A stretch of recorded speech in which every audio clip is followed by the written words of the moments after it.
அரசியல் அறிஞர்களுக்கு வாழ்த்துக்கள். இப்போ வந்து போரை நிறுத்துங்க அப்படின்னு கதறுது இஸ்ரேலு. என்னால் முடியலப்பா, என் பேச்சை கேட்க மாட்டாங்கிறாங்கன்னு சொல்லி அலறுது அமெரிக்கா. எகிரி அடிக்கிற ஈரானை வந்து சமாளிக்க முடியாமல் இப்போ உலக நாடுகள் எல்லாமே என்ன எதிர்பார்க்குறாங்கன்னா, எப்படியாவது இந்த போரை நிறுத்திடணுன்ட்டு எதிர்பார்க்குறாங்க. ஆனால் அதே சமயம் வந்து கடைசி வரைக்கும் முயற்சி பண்ணி பார்ப்போம் அப்படின்ட்டு முயற்சி பண்ண அமெரிக்காவுக்கு இப்போ இது படு தோல்வியாக அமைஞ்சிருச்சு. இந்த சூழ்நிலையில் ஈரான் ஆரம்பத்துலேருந்து சொல்லிட்டு வர்றது என்னென்னா, போரை நீங்கள் தான் ஆரம்பிச்சிங்க, ஆனால் நிறுத்துறது நாங்களாக தான் இருக்கணும்னு சொல்லிட்டு பல கண்டிஷனில் போடுறாங்க. இந்த நிலைமையில தான் இன்றைக்கி பெஞ்சமின் நெதன்யாகு என்ன சொல்லியிருக்காரு, சற்று முன்னாடி ஒரு அறிவிப்பு கொடுத்துருக்காரு.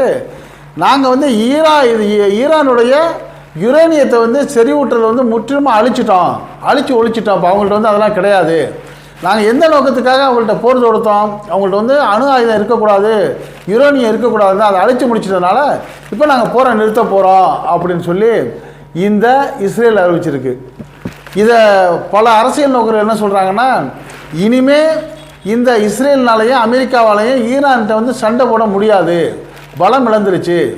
அதனால் கீழே விழுந்தாலும் மீசையில் மண் ஓட்டலைன்னு ஒரு பழமொழி சொல்லுவாங்கள்ல, அது மாதிரி சொல்லிக்கிட்டு நான் ஜெயிச்சிட்டேன்னு கதறிக்கிட்டு இஸ்ரேல் என்ன பண்ணுது, பின்வாங்கி ஓடுது. அமெரிக்கா வந்து ட்ரம்ப் வந்து அவரே வாய் திறந்தே ஒரு உண்மையை ஒத்துக்கிட்டாரு. இந்த அளவுக்கு ஈரான் வந்து பலமாக இருக்குன்னு நான் நினைக்கலையே, நான் ஏதோ ஒரு 2 நாளில் வேலை முடிஞ்சுன்னு நினச்சி இறங்கினேன், இவ்வளோ பலசாலியாக இருப்பாங்க நான் நினைக்கல அப்படின்னு அவருடைய அந்த தோல்வியை அவரும் ஒத்துக்கிட்டாரு.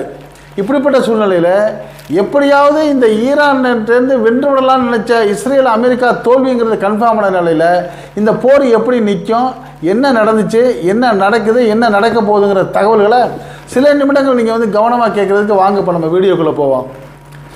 கடந்த முறை வந்து 3 வாரங்களாக தொடர்ந்து வந்து ஈரானை வந்து இஸ்ரேலும் அமெரிக்காவும் சேர்ந்து அடித்து தாக்குனாங்க.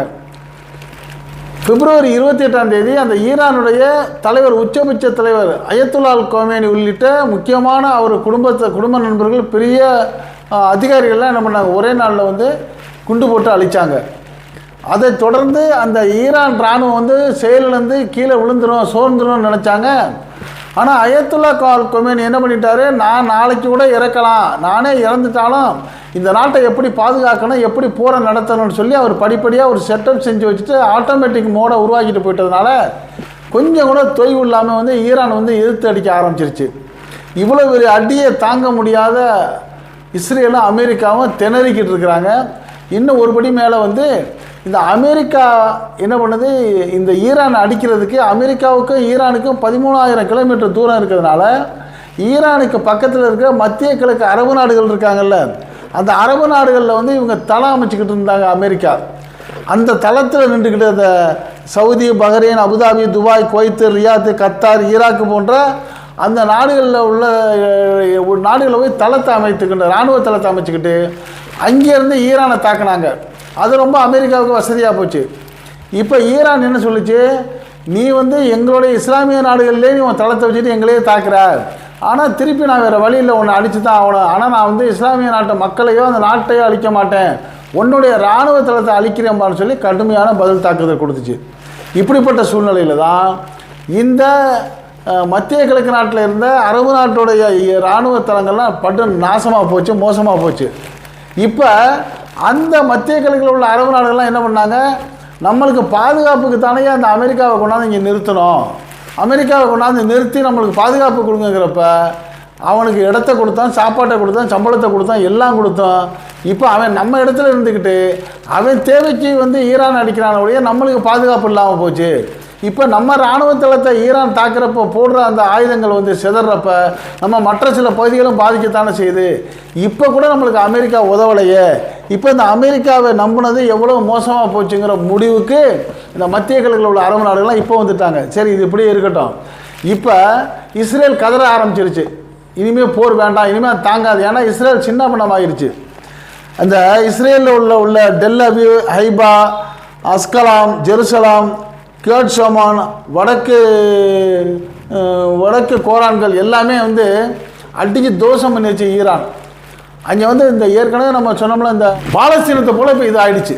பாலஸ்தீனத்தை எவ்வளோ மோசமாக காசாவ பகுதியில் வந்து அமெரிக்கா தாக்கி அந்த பாலஸ்தீன காசா எவ்வளோ நாசமாக தெரிஞ்சிச்சோ, அதே மாதிரி இப்போ வந்து இஸ்ரேலுடைய டெல் அவீவ், ஹைபா, அஸ்கலாம், ஜெருசலாம், கிரியோட் சலமோன், வடக்கு கோரன்லாம் இப்போ இருக்குது. அதனால் இனிமேல் நம்மளுக்கு ஒன்றுமே செய்ய முடியாதுங்கிற நிலைக்கு வந்துட்டு தான் இப்போ இஸ்ரேல் வந்து போரை நிறுத்தின முடிவுக்கு வருது. ஆனால் அதே சமயம் அதே முடிவுக்கு அமெரிக்கா வந்தாலும் அமெரிக்கா சொன்னால் கேட்டால் தானே இவங்க ஈரான், நீ என்னையா சொல்கிறது நாங்கள் போரை நிறுத்துறதுக்கு, நான் போரை நிறுத்தினா 3-4 கண்டிஷன் சொல்கிறேன், அதுக்கெல்லாம் நீ கட்டுப்படணும்னு சொல்லி நியாயமான கண்டிஷனை வந்து இந்த ஈரான் சொல்லுது. அது என்ன சொல்லுது, நீ தான் நாம் சமரச பேச்சுவார்த்தையில் இருக்கிறப்ப நீ தான் வரம்பு மீறி எங்கள் மேலே அடித்து எங்கள் தலைவர்களை கொன்ன, அதுக்கு நஷ்டஈடு கொடு, மன்னிப்பு கேளு. ரெண்டாவது வந்து இனிமேல் இந்த மாதிரி நான் செய்ய மாட்டேன்னு என்ன பண்ண உத்தரவாதம் எழுதி கொடு. மூணாவது வந்து நாங்கள் இந்த அணு ஆயுதத்தை வந்து இனிமேல் நான் பயன்படுத்துவோம்யா, அதுக்கு நீ தடை பண்ணக்கூடாது அப்படிங்கிற பல கண்டிஷனை வச்சோடனே வேறு வழி இல்லை, எப்படியாவது திருப்பி தாக்குவோங்கிற முயற்சி பண்ணுறப்ப ஈரான் ஒரு படி மேலே போய் என்ன பண்ணிருச்சு, இந்த ஹோமஸ் ஜலசந்தி இருக்குது பார்த்தீங்களா, அதை வந்து தடுத்து கேட்டு போட்டுருச்சு. கேட்டு போட்டு யாரும் இதுக்குள்ளே வரக்கூடாது, வந்து அடித்து நொறுக்கிற வேண்ட பிறகு இப்போ இந்த அமெரிக்கா என்ன பண்ணுது, இந்த ஹோர்முஸ் ஜலசந்தியில் ஈரானை தாக்குறதுக்கு எனக்கு துணைக்கு வாங்கன்னு சொல்லி நேட்டோ நாடுகளுக்கெல்லாம் அழைப்பு கொடுத்துச்சு. அப்போ நேட்டோ நாடுலாம் என்ன சொன்னாங்க, எங்களையே நீ கூப்பிடுற, போர் ஆரம்பிக்கிறப்ப எங்களை கேட்டு ஆரம்பிச்சியா அப்படின்னு பிரான்ஸு, ஜப்பான், தென்கொரியா, ஆஸ்திரேலியா இப்படி உள்ள எல்லா நாடுகளும் சொல்லிடுச்சு. இப்படி இருக்கிறப்ப இந்த யூகேவுடைய பிரைம் மினிஸ்டர் ஸ்டாமர் என்ன சொல்லிட்டாரு, ஒருபடி மேலே போயிட்டு இந்த அணு ஆயுதம் அங்கே இல்லைங்கிறது தான் ஏற்கனவே நம்மளுக்கு தெரிஞ்சதாச்சு, கடந்த 5-6 மாதத்துக்கு முன்னாடி நடத்தின தாக்குதலில் நீங்கள் உறுதிப்படுத்தினீங்களா, அப்புறம் எதுக்கு இப்போ நீங்கள் போய் தாக்குனீங்க. ரெண்டாவது அமெரிக்கா வந்து உங்களுடைய பாராளுமன்றத்திலோட நீங்கள் வந்து அனுமதி வாங்கலை, செனட்டில் அனுமதி வாங்காமல் எங்களுடைய நேட்டோட்டையெல்லாம் கேட்காம நீங்கள் போய் தாக்குனீங்கன்னா இதுக்கு நாங்கள் எப்படி இந்த போருக்கு வருவோம். இந்த நேட்டோ அமைப்புங்கிறது 32 நாடுகளும் சேர்ந்து ஒரு யூனிஃபார்மாக இருக்கிறப்ப இந்த 32 நாட்டில் உள்ள ஏதாச்சும் ஒரு நாட்டை வேறு ஏதாச்சும் ஒரு நாடு தாக்குனா எல்லோரும் ஒன்று சேர்ந்து நம்ம வந்து போராடுவோம். ஆனால் அதே சமயம் இந்த 32 நாடுக்குள்ளே ஒரு நாட்டுக்குள்ளே ஒரு நாடு அடிச்சுக்கிறாங்கன்னா அது நியாயமாக இருந்துச்சுன்னா அவங்க சமரசம் பண்ணுறதுக்கு முயற்சி பண்ணுவோம். அப்படி இல்லாமல் நம்மளே யாராச்சும் ஒரு பக்கம் சார்ந்துக்கிட்டு போருக்கு வர்றதுக்கெல்லாம் இந்த நேட்டோ சரி வராதுன்னு சொல்லி ஸ்ட்ராங்காக என்ன பண்ணி இந்த ஸ்டாமர் சொல்லிட்டாரு. இது யூகே ஸ்டாமர் இப்படி சொன்ன பிறகு என்ன செய்யறதுன்னு வழி தெரியாமல் விழி பிதுங்கிக்கிட்டு இருக்குது இந்த அமெரிக்கா. இந்த கண்டிஷனில் தான் இந்த அமெரிக்கா வந்து இந்த ஈரானில் வந்து போர் தொடர்ந்தது சரியில்லை, கொஞ்சம் கூட சரியில்லை, தவறான விஷயம். காரணம் வந்து ஈரான்கிட்ட வந்து அணு ஆயுதம் எதுவுமே இல்லைங்கிறத வந்து நமக்கு பாதிப்பு வர்றதுக்கான சூழ்நிலையும் இல்லை, நம்மளை ஈரான் தாக்குறதுக்கான எந்த வாய்ப்பும் இல்லைன்னு சொல்லி பலரும் என்ன பண்ணிட்டாங்க, அமெரிக்காட்டையும் இஸ்ரேல்கிட்டையும் சொன்னாங்க. அப்படி யாராவது எப்படி சொன்னாங்கன்னா, அமெரிக்காவுடைய பயங்கரவாத தடுப்பு மையத்துடைய இயக்குனர் இருக்காருங்கள்ல ஜாய் கண்ட், இவர் வந்து அமெரிக்காவுடைய முக்கியமான ஒரு அதிகாரி. அவர் என்ன பண்ணியிருக்காரு, ஏற்கனவே 11 முறை அமெரிக்காவுக்கு போருக்கு போனவர். இன்னும் சொல்ல போனால் ஒரு அமெரிக்காவுக்காக தன் மனைவியே ஒரு போர்க்களத்தில் இழந்தவர், அவங்க ஒரு அதிகாரியாக இருந்தவங்க. அப்படிப்பட்ட அந்த ஜாய் கேன் என்ன சொல்லியிருக்காரு, நீங்கள் இப்போ அமெரிக்கா வந்து ஈரானில் போர் தொடுக்கிறது கொஞ்சம் கூட நியாயம் இல்லாதது, எந்த வித முகாந்திரமும் காரணம் இல்லாமல் தெரிஞ்சுக்கிறீங்க, அதனால் எனக்கு மனசாட்சி இடம் கொடுக்கல இந்த போருக்கு ஆதரவு கொடுக்கறதுக்கு, அதனால் என் பதவியை விட்டு விலகிறேன்னு சொல்லி என்ன பண்ணிட்டாரு, அவருடைய அந்த டைரக்டர் போஸ்ட்டை விட்டு விலகிட்டார். இது மிகப்பெரிய அடியாக இருக்குது இந்த ட்ரம்புக்கும் அமெரிக்காவுக்கும். அடுத்து வந்து அமெரிக்காவுடைய செனட் உளவுத்துறையில் அதிகாரியாக இருந்த துளசி கபாட்டும் இதே கருத்தை தான் சொல்கிறாரு. தேவையில்லாமல் நீங்கள் வந்து ஈரான்கிட்ட போய் வம்பளுக்குறீங்க, ஏற்கனவே நாங்கள் என்ன சொல்லிட்டோம், கடந்த முறை 5-6 மாதத்துக்கு முன்னாடியே ஈரானில் போய் நம்ம சோதனை பண்ணி இருந்த கொஞ்சம் அணு ஆயுதங்களை அழிச்சு முடிச்சிட்டோம், அவங்கள்ட்ட ஒன்றும் இல்லைன்னு நான் சொன்ன பிறகு இப்போ ஏன் நீங்கள் வந்து இப்போ தாக்குதல் நடத்துனீங்கன்னு அந்த துளசி கபாட்னு சொல்லிட்டாரு. அது மட்டும் இல்லாமல் அமெரிக்க தேசிய பாதுகாப்பு முன்னாள் ஆலோசகர் ஜான் பால்கருங்கிறவரும் இதே கருத்தை சொல்லிட்டாரு. இந்த நிலையில் தான் இந்த யூகேவுடைய பிரைம் மினிஸ்டர் ஸ்டாமர் சொல்கிறாரு, நீங்கள் வந்து இப்போ போர் தொடுத்தது சரியில்லை, எங்களெல்லாம் கேட்காம உங்கள் இஷ்டத்துக்கு இஸ்ரேல் சொன்னதை கேட்டு செஞ்சிட்டிங்க, அதனால் இப்போ நாங்கள் வந்து என்ன பண்ணுவோம், உங்களோட சேர்ந்துக்கிட்டு அந்த ஹோமஸ் ஜலசந்தியை தாக்குறதுக்கெலாம் வர முடியாது அப்படின்னு இவங்க சொன்னதோடு மட்டும் இல்லாமல் பிரான்ஸு, ஜப்பான், தென்கொரியா, ஆஸ்திரேலியா போன்ற அந்த நாடுகள் எல்லாமே ஒரே கருத்தாக சொல்லிட்டாங்க. இவங்க மட்டும் சொல்லலைங்க, அமெரிக்காவில் இருக்கிற எதிர்க்கட்சி தலைவர்கள், அரசியல் பிரமுகர்கள், பொதுமக்கள் எல்லாருமே என்ன சொல்லிட்டாங்க, ட்ரம்ப் செஞ்சது ரொம்ப மோசமான செயல், இவர் வந்து இந்த இஸ்ரேலுடைய பிரதமர் அந்த நெதன்யாகு பேச்சை கேட்டுக்கிட்டு நான் அந்த ஈரானை போய் அடித்து தேவையில்லாமல் வழிவம்பு இழுத்து நம்ம அமெரிக்காவோட வீரர்களை வந்து அங்கே பலி கொடுத்துட்டாரு. அது மட்டும் இல்லாமல் 20 லட்சம் கோடிகளை வந்து இழந்திருக்காங்க. இன்னும் எத்தனை லட்சம் கோடி நம்மளுக்கு தேவைப்படுமா தெரியும்னு சொல்லி பொதுமக்கள் வந்து ட்ரம்புக்கு எதிராக ஆர்ப்பாட்டம் போராட்டங்கள்லாம் இங்கே உள்நாட்டில் செய்ய ஆரம்பிச்சிட்டாங்க. இப்படிப்பட்ட நிலையில் தான் இப்போ என்ன ஒரு சூழ்நிலை வந்திருக்குன்னா, எப்படியாவது இதை நிறுத்தி ஆகணும். ஆனால் ஒத்துக்க மாட்டேங்குது ஈரான் என்ன முடிவில் இருக்குன்னா, என்னுடைய தலைவர்களை நீ வரிசையாக கொண்டுக்கிட்டே இருப்பேன், நான் வந்து உன்னை எப்படி விடுறது? என் தலைவர்களை மட்டும் கொண்டது இல்லாமல் மருத்துவமனையில் சிகிச்சை பெற்றுக்கிட்டு இருந்த சிவிலியன்ஸ் பொதுமக்களை நீ கொண்டிருக்க, பள்ளிக்கூடத்தில் படிச்சுக்கிட்டு இருந்த பெண் சின்ன பிள்ளைங்க 165 பேர் மேலே குண்டு போட்டு தாக்கியிருக்கிற, இவ்வளவு அழிவை ஏற்படுத்திட்டு எப்படியாவது இந்த ஈரானை பிடிச்சிடலான்னு நினச்ச, அது உன்னால் முடியலைன்னொன்னே இப்போ நீ வந்து போர்லேருந்து பின்வாங்கினா மன்னிப்பு கேட்டு பின்வாங்கு. நீ ஜகா வாங்குற மாதிரி நான் எல்லாத்தையும் ஈரானை அழிச்சு விட்டேன், நான் வந்து போரை நிறுத்துறேன்னு நீ சொன்னால் நான் எப்படி போரை நிறுத்துவேன், நான் நடத்தி காட்டுறேன் பாருன்னு சொல்லி இப்போ ஈரான் என்ன பண்ணுது, ஸ்ட்ராங்காக நின்று அடின்னு அடிக்குது. இது அடிக்கிறதுக்கு காரணம் அமெரிக்கா நினைச்சு 4 நாள் 5 நாளில் போர் முடிஞ்சிடும், அதுக்கு மேலே ஈரான்கிட்ட ஆயுதம் இருக்காதுன்னு அமெரிக்கா நினைச்சிச்சு.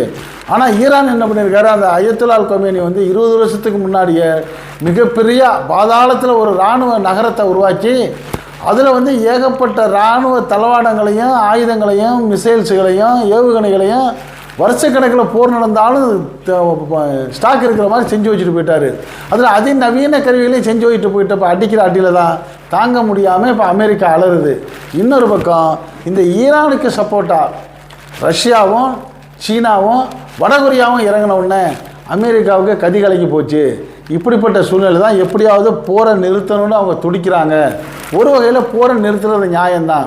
ஆனால் அதே சமயம் ஈரான் சொல்கிறதுலேயும் ஒரு நியாயம் இருக்குல்ல, நீ தேவையில்லாமல் நீ போர ஆரம்பித்து எங்கள் தலைவர்களை கொண்டு எங்கள் நாட்டுகள் மேலே பல இடங்களை குண்டு போட்டு நாசமாக்கிட்டு நீ இப்போ திடீர்னு காரணம் இல்லாமல் உடனே நிறுத்தினா நான் எப்படி நிறுத்துவேன், இதுக்கு பரிகாரம் சொல்லுண்டு ஈரான் கேட்குறது நியாயமாகத்தானே இருக்குன்னு சொல்லி நேட்டோ நாடுகள் மட்டும் இல்லை, அமெரிக்காவோட அதிகாரிகளும் அமெரிக்கா மக்களும் சொல்கிறாங்க, ஏன் உலக மக்களே சொல்கிறாங்க. இது பற்றிய உங்களுடைய கருத்துக்களை நீங்கள் இந்த அரசியலை கமெண்ட் பாக்ஸில் கமெண்ட் பண்ணுங்கள். இந்த செய்தி பிடிச்சிருந்தா இதுக்கு ஒரு லைக் கொடுங்க. இது போன்ற உலக செய்திகள், நாட்டு நடப்புகள், நாட்டில் 4 பக்கம் நடக்கக்கூடியதை எந்த விதமான இடைச்சல்களும் இல்லாமல் உள்ளது உள்ளபடி அப்படியே உங்கள் வீட்டுக்குள்ளே 4 சூழலுக்குள் கொண்டு வந்து சேர்க்கக்கூடிய நம்ம அரசியல் ஆயிரம் சேனலுக்கு சப்ஸ்கிரைப் பண்ணாதவங்க மறக்காமல் சப்ஸ்கிரைப் பண்ணுங்கள். அப்போ தான் நம்ம போடக்கூடிய ஒவ்வொரு வீடியோ உங்கள் நோட்டிஃபிகேஷன் காட்டும், நீங்கள் விரும்பியதை பார்க்கலாம். என்றும் இணைந்திருப்போம். உங்கள் நண்பன் அஷ்ரஃப் அலி. மற்றும் ஒரு முக்கியமான தகவல், எப்படியுமே இந்த போரானது அதிகபட்சமாக ஒரு சில தினங்களுக்கு மேல் நீடிக்கிறதுக்கான வாய்ப்பே இல்லை. எப்படியாவது உலக நாடுகள், ஐநா சபை, நேட்டோ எல்லாமே சேர்ந்து இந்த மத்திய கிழக்கு அரபு நாடுலாம் சேர்ந்து ஐயா ராஜா எப்படியாச்சும் போரை நிறுத்துப்பான்னு கெஞ்சி நிறுத்திடுவாங்க. அப்படி நிறுத்துறதுக்குள்ள சில கண்டிஷன்ஸுக்கும் இதுவும் பரிகாரம் பண்ணிக்கிட்டு போரை நிறுத்திடும்ன்றாலும் போரின் முடிவில் வந்து ஈரானுடைய கை ஓங்கி இருக்கும். இந்த அமெரிக்காவுடைய இந்த அத்துமீறலான நடவடிக்கைகள்லாம் இனிமேல் வாய்ப்பே இல்லை அப்படிங்கிற மாதிரி ஒரு அருமையான புதிய கருத்து நிலவுது. இதை பற்றிய உங்களுடைய கருத்துக்களை நீங்கள் கமெண்ட் செக்ஷனில் கமெண்ட் பண்ணுங்கள். என்றும் இணைந்திருப்போம். நன்றி, வாழ்த்து.